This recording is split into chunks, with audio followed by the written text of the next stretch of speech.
Welcome to Solutions, where listening will leave you inspired by solutions to issues you or others you know may be struggling with in the public education system today.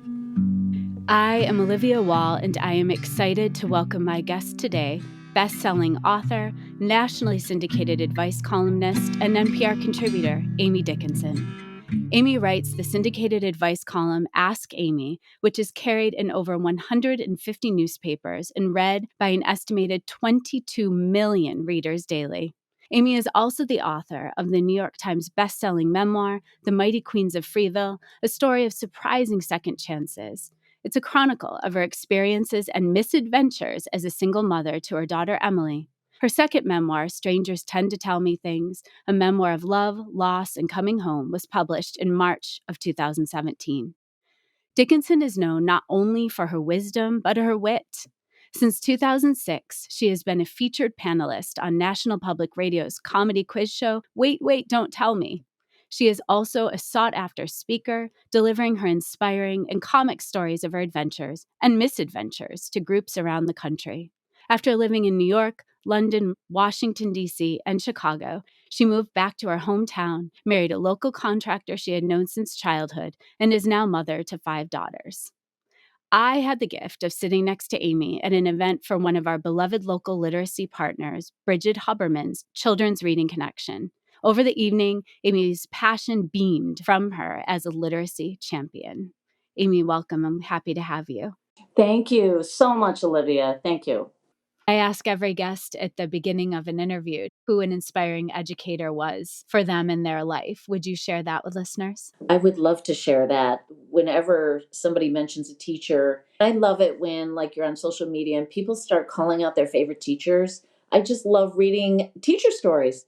My favorite teacher was Mrs. Jones. I was in second grade at the Freeville School, and I was actually a late reader. I'm the youngest in my family, and I don't know, reading is developmental to some extent. I was late. But like a lot of people, once I started, I just was on fire. And I've always been a little show off. And in second grade, Mrs. Jones, obviously recognizing my nascent talent, she recognized me as a really good reader. And she asked me to read aloud to the class. And unlike a lot of children, that's their nightmare. I mean, my husband said I would pee my pants if somebody called on me. But she was so smart, right? She chose a kid who was always raising her hand. And I still remember to this day standing up and reading aloud to the class. And yeah, I mean, incredibly influential. You know, those events that adults don't even think about are so incredibly important. Incredibly, incredibly important. I'm very lucky that I got to thank Mrs. Jones as an adult for the impact she had on my life. In addition to that moment, she was just a fantastic teacher. I can close my eyes and picture my 6th grade teacher at Booth School Elementary in Elmira, New York. And it's crazy, full circle. Now I'm friends with her on Facebook so she can see my growing family. But I remember her reading Number of the Stars to us.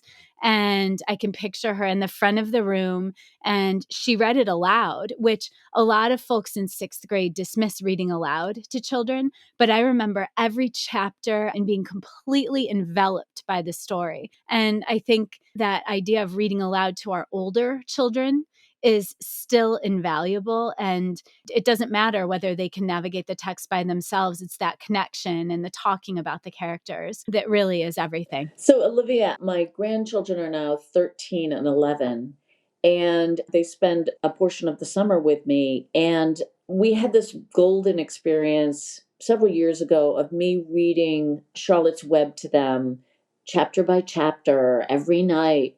It was really a wonderful experience. And so, last summer or the summer before, I had found an audio version of it, and we were having our chill time.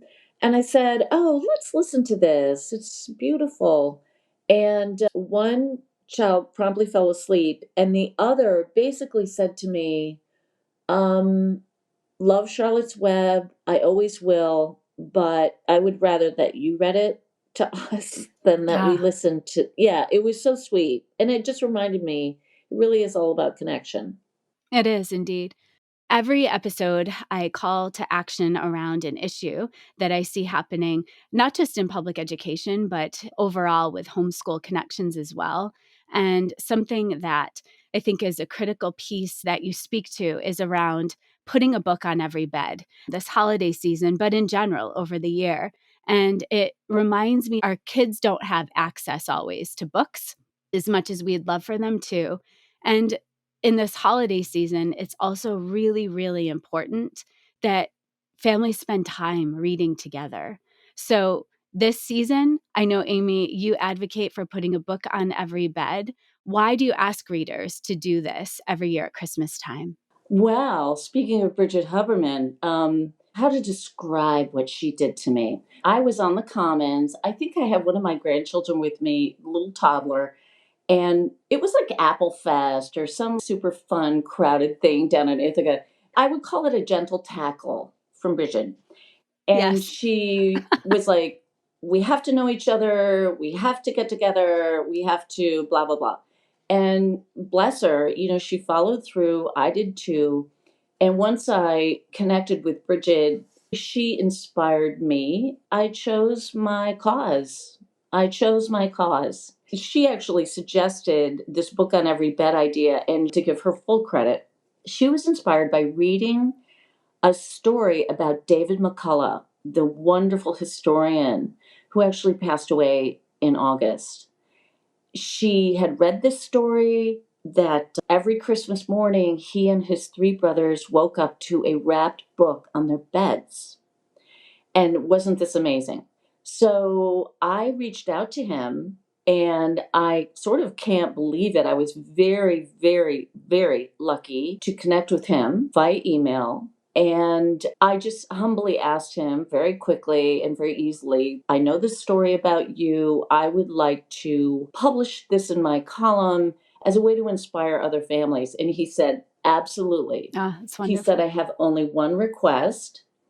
He said, the book is not left there by parents, it's left there by Santa. And I feel really strongly that you need to emphasize that. I said, no problem. So I worked up a column, and it's become an annual tradition for me to step away from my world of problems, my world of woe. It's the one day I ask my readers to do something. It's a very simple ask, it's a call to action. And I always publish it on my mother's birthday. I grew up on a crumbling dairy farm in Freeville, and our lives fell apart as they do. And we didn't have much, I would say, materially. We were struggling, but my mother was this insane reader. She always had a book. And the story I share in this year's column in her honor, I share this little anecdote that I was a cheerleader in high school, and a friend of mine, he was a basketball player. His mother was going to be at the game. We were really best friends, and he wanted our mothers to meet. And he said, how can my mother find your mother? And I spontaneously said, she's the one who will be reading during the game and looking up during the cheers. And you know what? I was joking, but that's exactly what happened. It's unbelievable. My mother was reading Anna Karenina at a basketball game.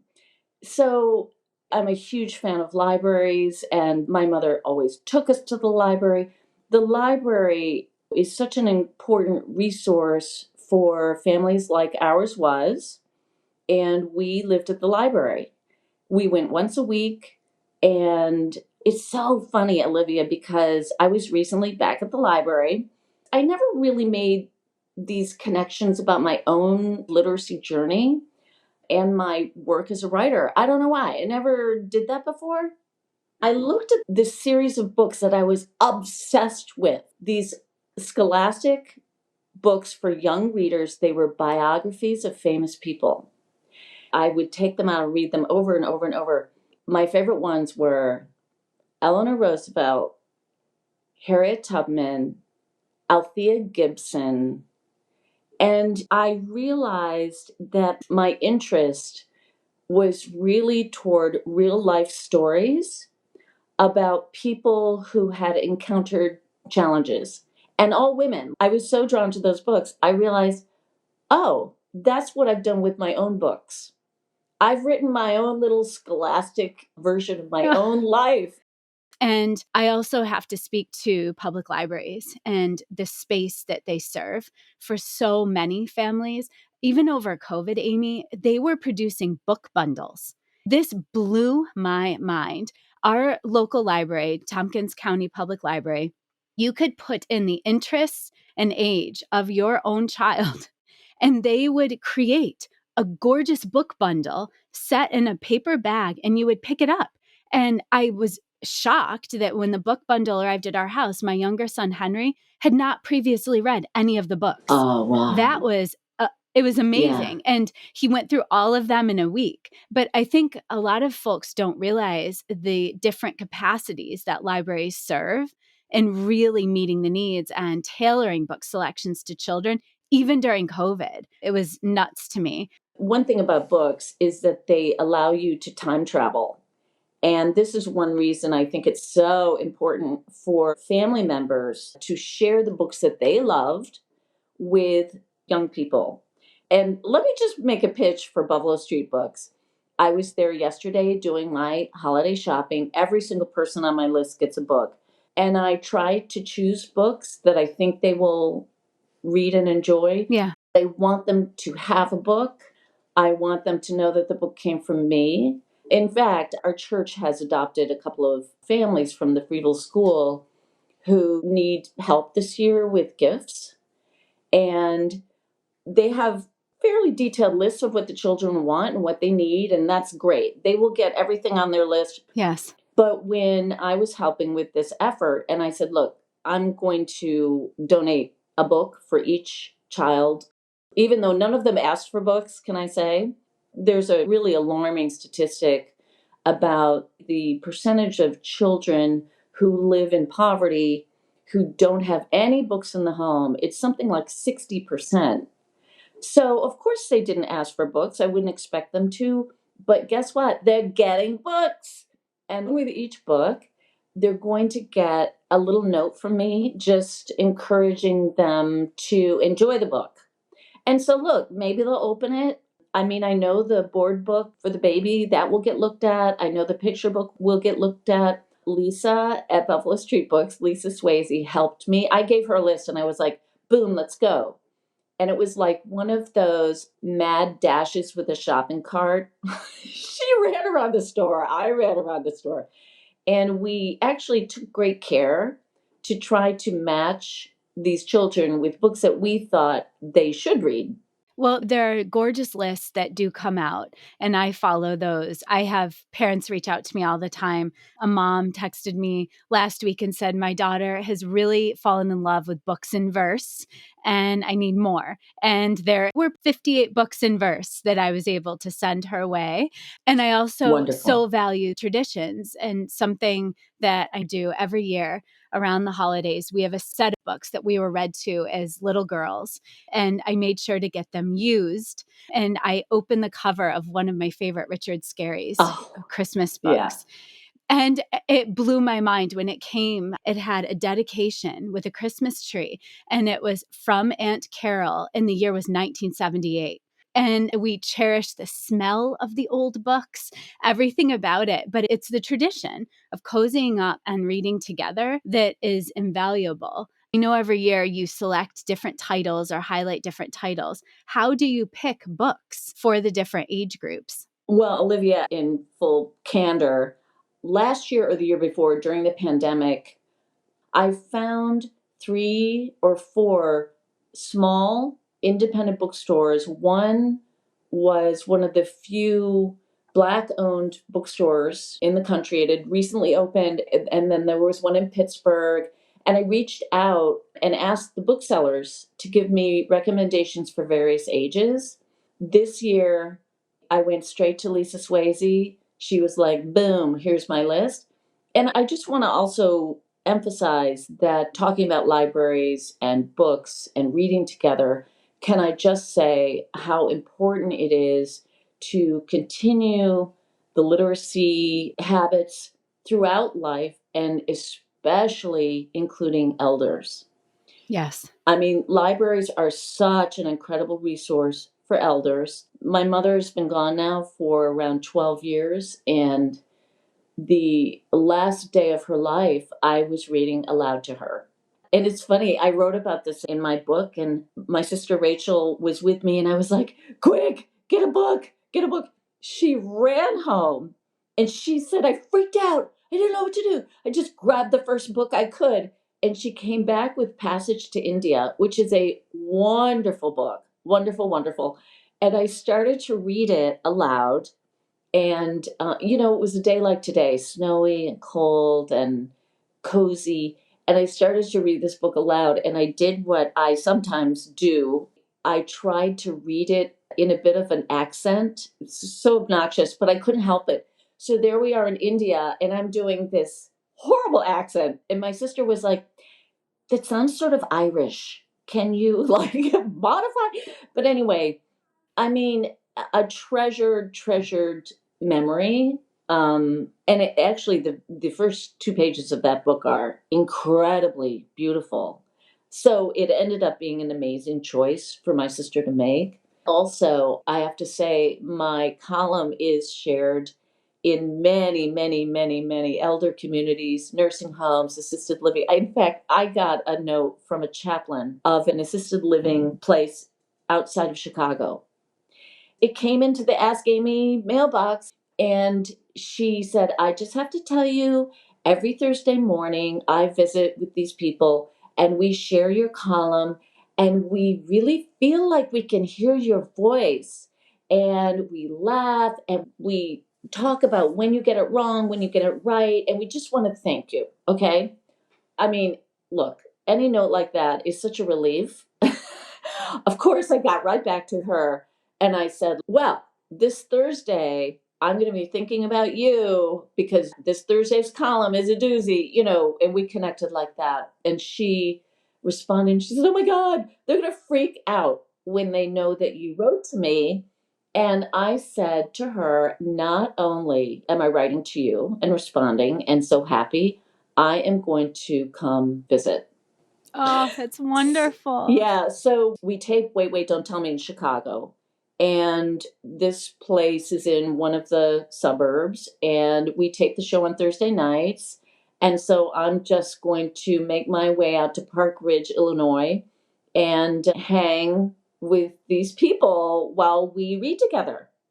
That's amazing. Oh, Yeah. that's going to be fabulous. So, I want to talk a little bit more about putting a book on every bed. And when you say that, I know not every family has the ability to do that. So, how have you worked with schools and outside organizations to ensure that as many children have the gift of waking up to that wrapped book at the edge of their bed on the holidays?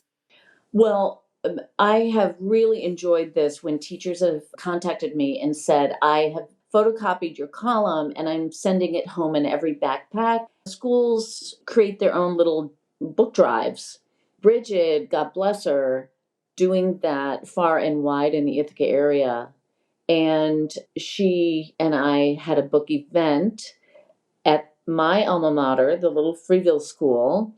And it was so incredible. All the kids were there in the gym, and it was just so crazy. Okay, so Olivia, so we were there with John Simon and Cal Walker, and they're so amazing. And they sang, and everybody danced and wiggled, and it was really, really fun. And then it was my turn. I was all dressed up like an important person. I was introduced as this famous author, right? And I went up and I said, well, I have a secret to tell you. And they were like, what? And I said, I went to this school. And they were like, oh, you are kidding us. Oh my God. They freaked out. They freaked out. And every child got, I think, 4 books to take home, as well as all the teachers and the staff. And then I went for a follow up. I think it was Memorial Day. It was at our little ceremony in Dryden, the little flag raising. And I was, of course, hanging out with the Brownies and the Girl Scouts because I'm obsessed. And this little 8-year-old Girl Scout starts nudging her friends. And she's like, "That's Amy. That's Amy." Oh my And gosh. it was so incredible, right?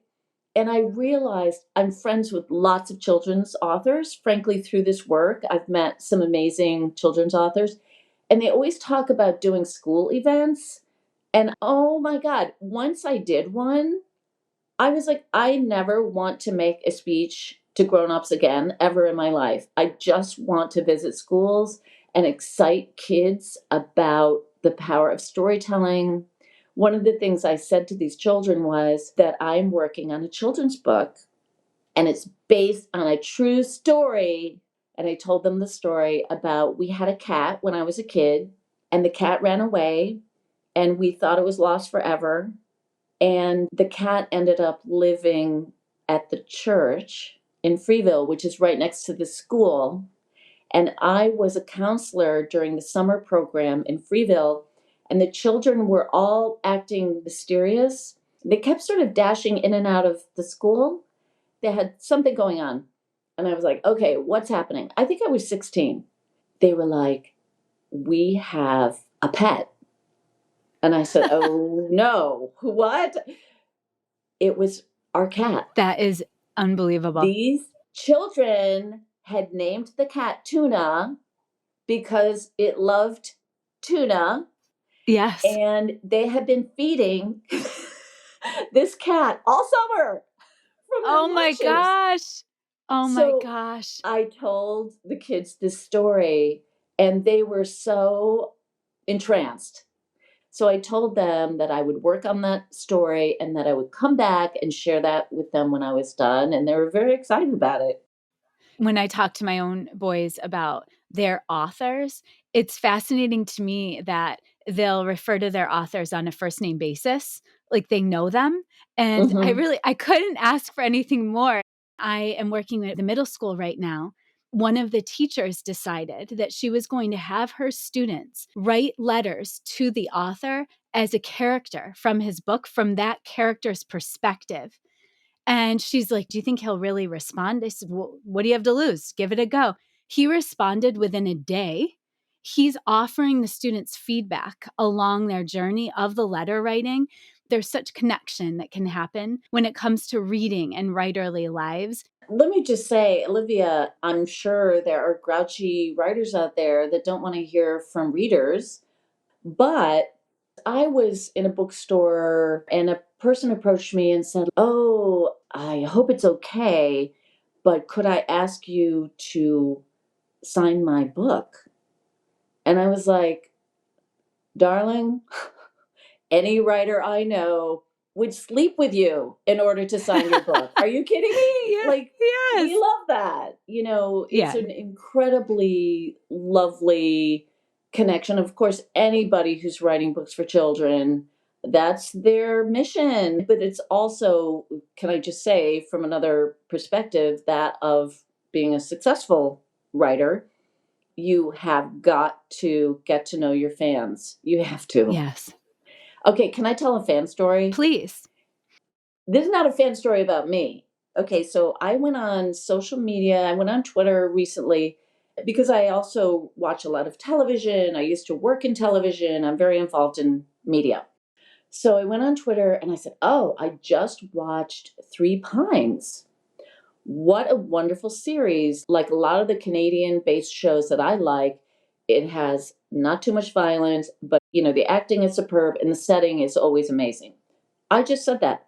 I started getting flooded with messages and responses from, frankly, all women. And they were like, "I just tried to watch the pilot and it didn't look anything like Louise Penny's novels.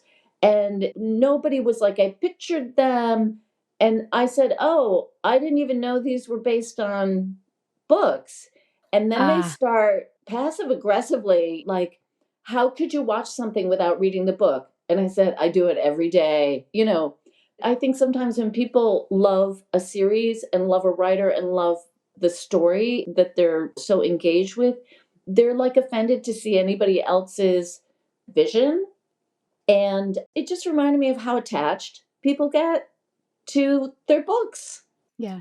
I think the beautiful thing that happens when we read is we do create a movie in our mind of what the characters look like or actors that we would see in those parts. And when it's a mismatch in our mind, it's like, wait a second here. But I think also the conversations we can have around books, that's another way of connecting too. Well, and let me just add, Olivia, that in terms of media literacy, there are so many opportunities when something like that happens to emphasize that filmmakers are artists and they make choices. Look at all the versions of Pride and Prejudice. I know there are people who are like, so only Colin Firth can play Mr. Darcy. You know, people are so attached to their version. My favorite version is the 2005 Joe Wright version with Keira Knightley, which I think is almost a retelling. It's so inventive, it's so beautiful, it's so visually arresting, the music. And so it is definitely not a word for word faithful retelling of Pride and Prejudice, but it's like a beautiful version. Yeah. Yeah. I remember at that children's reading connection event that Bridget approached you. She put her hand on your shoulder and she was sharing with our table around you fiercely advocating to have our public libraries be fine free. Is that a correct memory that I have? That is, and I have to say, I'm not that useful in this world, but I really can take credit for getting people really angry about library fines. And here's the story there, Olivia. One of my daughters was an adolescent. She had a school project. We were downtown. So I'm like, let's pop into the library. And she was very hesitant and she absolutely did not want to go into the library. And I couldn't figure out what that was about. And what she revealed later was that there were overdue books from years before. And she had been made aware that she owed money, and it was terrible. And so I started thinking about fines and the impact of fines on children, frankly, but also on people like my family who were dealing with some poverty. And I Googled it and I realized that there was a growing movement against fines, and that right around this time, New York City public libraries declared that they would not fine people. Okay, I can't tell this without thinking of that Seinfeld episode. Okay, where there's an overdue book and the book cop, right? So I then went to our library in Dryden, the Southworth Library, wonderful, beautiful library. And it was this time of year, right before Christmas. And I spoke with Diane, the librarian, about fines. She shared my point of view about how they tend to obstruct access and literacy. So I said, give me a list of every kid that owes.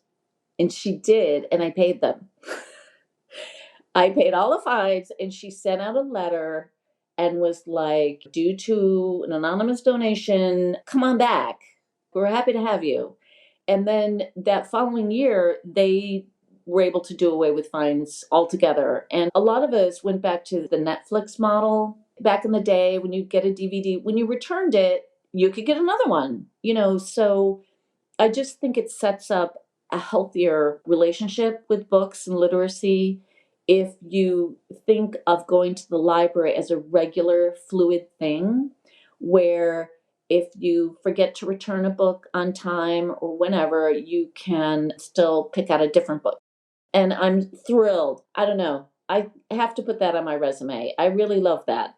I do too. That stuck out to me as a memory of that night with you because it speaks to what we really want our libraries to be for our children, places that are safe and cozy and that you can return time and time again, and they're your friends in a way throughout life. So that struck me about you. I know that you spoke to your call to action to make sure that we put a book on every bed. What else can we do as listeners to support this endeavor? Well, let me also add that David McCullough said to me, in addition to it has to come from Santa, his next admonition to me was it's the first thing the child sees on Christmas morning or whatever holiday you're celebrating. And they see this wrapped gift. They are still in bed. They unwrap it. They're excited. And the next thing that happens is the most important part. The adult needs to sit with them and look at the book together and read the book together or start to read the book together and really start to absorb that book together. Because you know what? The rest of the day is bananas. Yes. And I think it's actually a really positive, calming way to start a day that can be cuckoo crazy. I mean, I love that he made me add that. That's so important. Amy, I can't thank you enough for being a guest. And I'm going to cross my fingers and toes that we have as many folks as possible put a book on every bed across the world. And I know in 2019 you received the Horatio Alger Award. I want to quote from part of that dedication to you to wrap our episode. Ms. Dickinson is an excellent role model for youth who were dealt a difficult, unexpected hand in life. Her ability to redirect hardship into hard work is inspirational, and her story is one I hope our scholars will take to heart as they navigate life's challenges. And you inspire so many out there with your writing and your wit and humor. And I'm just grateful to have had you as a guest. Thank you, Amy. Thank you, Olivia. Let's talk again, okay? Absolutely. Take care.